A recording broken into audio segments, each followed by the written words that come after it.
How's it going, everyone? My name is BlitzingDef. I'm here with a first look commentary on Fiora, the Grand Duelist. In this video, I will be covering some basics on how to play Fiora, as well as maybe some advanced tactics that you could be using, and how you'd be using her in team fights. As you can see here, the beginning of it just glitched because of LeagueReplay, but that's not really a problem, since in the first 45 seconds, nothing really important matters. So, I'm going to be laning top with her. Fiora can play one of two roles. She can either be played as a solo top, or she could be played as a jungler. And I'll be going over the pros and cons of each role later on. For this game, I'm running movement speed Quints, attack speed Marks, armor yellows, and cooldown blues.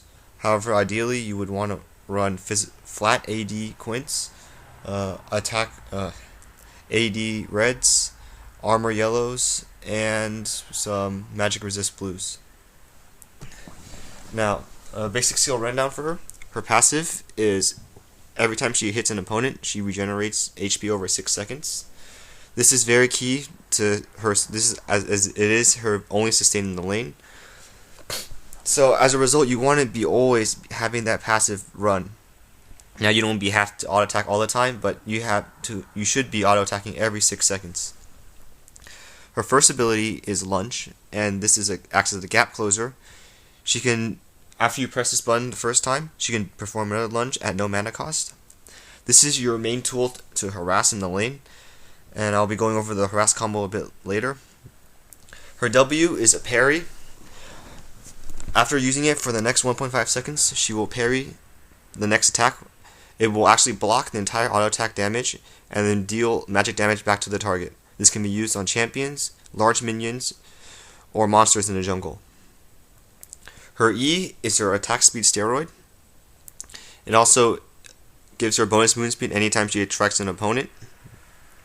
This is your main tool to sticking to targets in team fights, as well as your biggest dueling ability and your snowball ability that will allow you to chain kills, as it will refresh on champion kills. And I forgot to mention about the W as well, that W will also give you flat AD, which will be very useful. Her ultimate, Blade Waltz, is Fiora's defining skill. She will run around the battlefield striking 5 targets. If she strikes the same target, she will only do 25% damage to that target. For the first and last target, she will always use the first and last strike on her first target. Now, as you can see here, my laning is going to be quite bad, as is a 2v1 lane, as they do not have a jungler. So you can watch as either me or the enemy Fiora lanes. And I don't really lane that well in this game, and I cannot show you the full potential of her laning abilities. But you will see later on that I actually don't do that bad. So Fiora's basic harass combo in the lane is lunging at your opponent with Q, and then after that pressing W to block the first auto attack on the opponent. If you would like to commit to the more harass, you press E, and this will allow you to stick to your target and do even more damage. However, this pressing E will not be very useful at the lower levels. It should be used once you get a Vampiric Scepter, as the lifesteal plus her sustain will allow her to keep dueling, while if the opponent is forced to retreat, then they will take quite a big chunk of damage from you. And afterwards, you can choose to Q your opponent again, or you can Q an enemy minion and get out of there. As you can see here, I started with Boots of Speed and 3 health pots. You can also start with perhaps a Cloth Armor and 5 health pots, or you can maybe you would like to run a Doran Shield, you would like to be more defensive, or you can run a Regrowth Pendant for more health regen. I take E first, and then max that by level 9. And make sure you take 1 point in W and Q as well by level 4. Then I max W second, and lunge last, and taking Blade Waltz whenever I can. If you feel yourself being harassed in the lane, you should be max W first, as this will allow you to block auto attacks and do damage back to your opponent at a safe distance. So like I said earlier, in the lane you want to keep auto-attacking minions and striking the enemy opponent whenever you can, as that will make your passive stack with itself. And of course you want to be last hitting consistently, as if you do not, then they will probably outfarm you.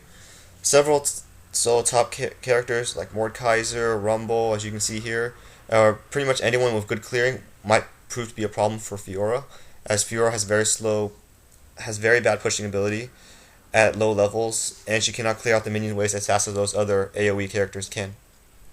As a result, you want to be you do not want to lose your turret, and you should be relying on a jungler for help. So here, as you can see, I get pushed to the turret.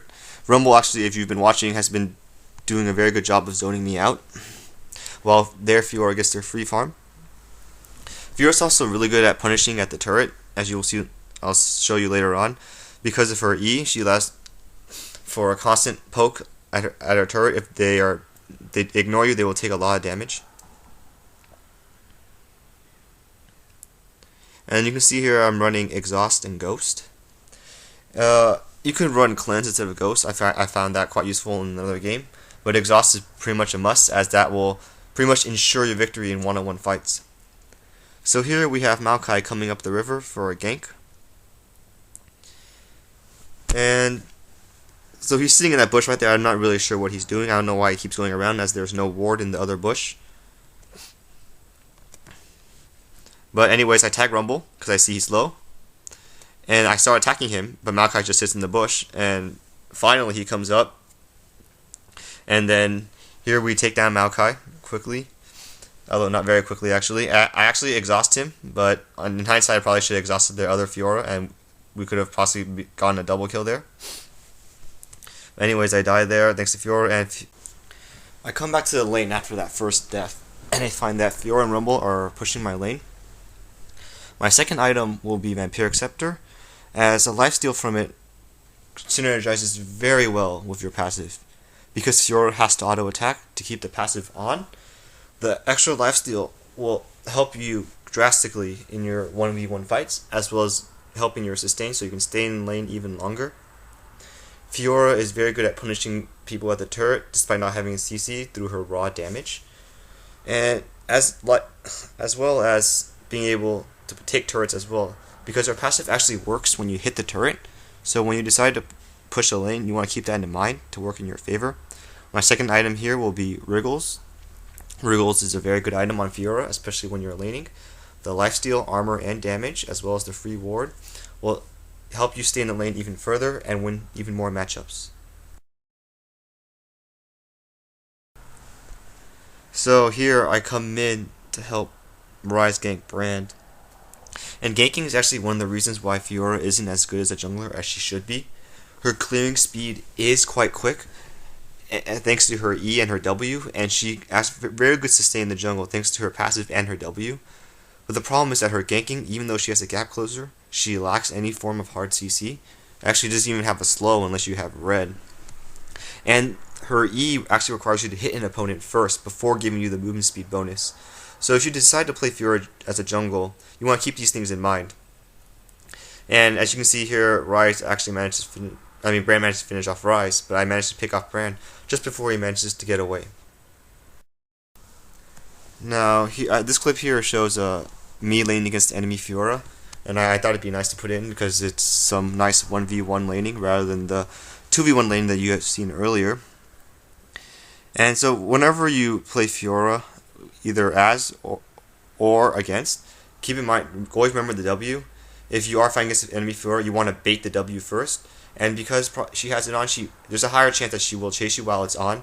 So you can use that to bait her, and help the positioning better for your jungler that sets up a gank.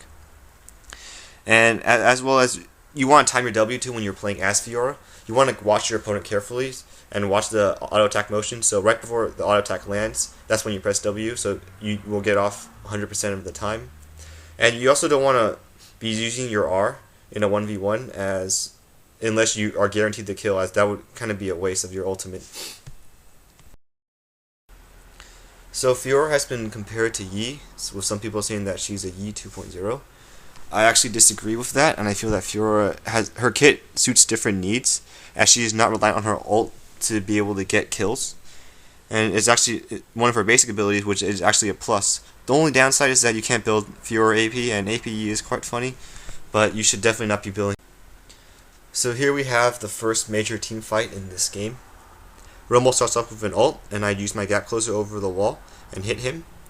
And Brand uses all his spells, and once I start getting attacked by enemy Fiora, I hit Blades Walls, managing to pick up a kill and an assist. I try to get Ashe, but she flashes and is too close to the turret. So, one thing about Fiora is that you have to know when to use your Blades Walls. You should not be using it too early in the fight, but you want to use it right when they start to notice you. And there we have an ace. So here we just finished up that team fight. And a big thing about Fiora is knowing how to position her as well. Because she's a melee carry, you should play her sort of as an assassin and never get caught. And here you can see here that Sona and Maokai actually got caught. And especially when you're in their jungle, you do not want to get caught in between them. Because if you play back a little bit earlier, Nautilus actually appeared on the mini-map. I don't know why they ran in that direction. But anyways, see, you see me running away here, but actually Ryze and they decided to go in, so I gotta help them. So I try to stick to the enemy Fiora, and the enemy Fiora there, I thought she flashed, but she actually hit her Blades Walls. So you can see how well the Blades Walls de-aggros. And there, as you can see, I hit my Blades Walls and got a double a kill and assist, and I got a kill right after that. And that was actually a 3v4 fight before Lux came over. But I mean, you can see that Fiora's Blades Walls can turn the fight around like that. So here we are in mid, and we actually decided to check Baron. Sona CVs it, and I'm not really sure why I decided to go in to check. But Ashe hot shots and I start running away, but Nautilus tags me with his ult. At the last second I move away from my team, as I do not want any of them else to be knocked up. Rumble ults right there, and Ashe actually ults right there as well, and she actually misses. And that pretty much stops their initiation, which puts us at a huge advantage, as they can't really do anything to us anymore. Ryze snares Nautilus and initiates, and Fiora comes from the side, and we decide to tag Fiora as she's quite squishy compared to other targets. And Ryze catches with her snare, and I actually Blades Waltz right there. Well, actually, I probably shouldn't have, but as Fiora was already dead, Rumble falls quickly thanks to the Ryze's snare. And Maokai gets behind Brand and snares him. Ryze flashes, and then hits him with a snare, and we pretty much tag him out. And as far as build usage, Fiora, you want to get after Wriggles, you want to get a Bloodthirster to help with more lifesteal and damage. Afterwards, build a Frozen Mallet, as that will give you HP and get you some slow so you can further stick onto your enemy targets. And oh yeah, and for boots, you want to get Berserker Greaves or Mercury Treads if you really have to.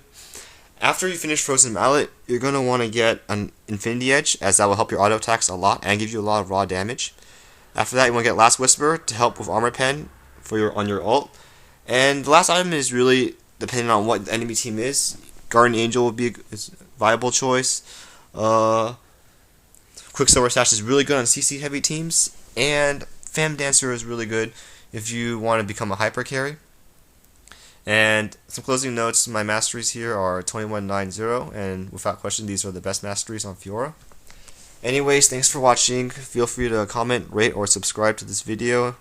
And this is Blitzing Def, and it's been a pleasure.